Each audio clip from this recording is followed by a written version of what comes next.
Party बना ली है जो पीडीए की जरूरत पड़ गई सर? मेरे साथी, पीडीए पहले बना, इंडिया बाद में बना, और उसके बाद मैंने कई मौकों पर कहा कि इंडिया गठबंधन जरूर है, लेकिन हमारी स्ट्रेटेजी पीडीए है और पीडीए ही एनडीए को हराएगा।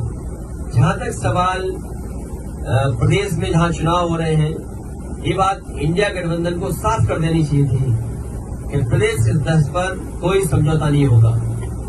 मुझे लगा जब मध्य प्रदेश के नेता ने और उनके जो पूर्व मुख्यमंत्री रहे, उन्होंने हमसे जब बात की और कहा कि आप किन सीटों को चाहते, तो मैंने उत्तर प्रदेश में या मध्य प्रदेश में जो समाजवादी पार्टी की परफॉर्मेंस थी समय समय के चुनाव में, वो पूरी परफॉर्मेंस भेज दी। और मैंने उससे कहा कि मध्य प्रदेश में कभी हमारा इस हिस्से से विधायक बन गया, कभी उस हिस्से से विधायक बन गया, और हमारी पार्टी से कई बार कई विधायक बने जो आज दूसरे दल में भी चले गए, कांग्रेस में भी चले गए। और मैंने याद दिलाया कि जिस समय कांग्रेस को समर्थन की जरूरत थी, उसमें सबसे पहले समाजवादी पार्टी के विधायक ने समर्थन किया था और सरकार बनी थी।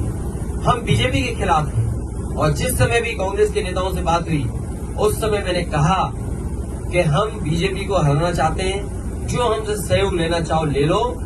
और उस समय उन्होंने बैठक करके रात में 1 बजे बैठ करके, जिसमें हमारी पार्टी के एमएलसी रहे श्याम सुंदर जी, विधायक रहे दीपक, हमारे प्रदेश के अध्यक्ष, पार्टी के संगठन के डॉक्टर मनोज, इन लोगों ने बैठ करके कांग्रेस के वरिष्ठ नेता दोनों पूर्व मुख्यमंत्रियों से बात की।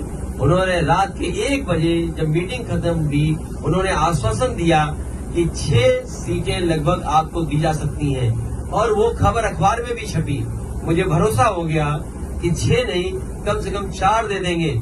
लेकिन जब सूची आई कांग्रेस की, तो जो हमारा सिटिंग एमएलए है, उस पे भी उन्होंने प्रत्याशी घोषित कर दिया।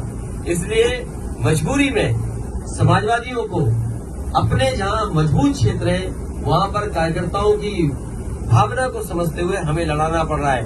मैं ये भरोसा दिलाता हूं कि समाजवादी पार्टी उन्हीं सीटों पे लड़ेगी जहां पार्टी का संगठन है, या संगठन उनको कहेगा हम बीजेपी को हराना चाहते हैं, उस लक्ष्य में हम लोग आगे बढ़ेंगे। और जहां तक सवाल है एक कांग्रेस नेता के बारे में, आजमगढ़ का रिश्ता समाजवादियों से बहुत गहरा है। अगर कोई आजमगढ़ पर टिप्पणी करेगा तो वो लोग भी सुनने के लिए तैयार रहे, या फिर सोच समझ करके बोले। अगर अपने बड़े नेताओं से पूछ करके बोल रहे हैं आप, तो बात अलग है। लेकिन अगर आप आजमगढ़ पर कुछ बोलेंगे, जो इमोशन आजमगढ़ से समाजवादियों का है, हो सकता है कांग्रेस का इमोशन रायबरेली और अमेठी में भी वही हो। तो हम लोगों ने कभी टिप्पणी रायबरेली और अमेठी पे नहीं की, इसलिए उनको सावधान रहना चाहिए। आजमगढ़ जैसी जगह पर उसी तरह के इमोशन का भाव है, इसलिए टिप्पणी करने से पहले बहुत सोचना चाहिए।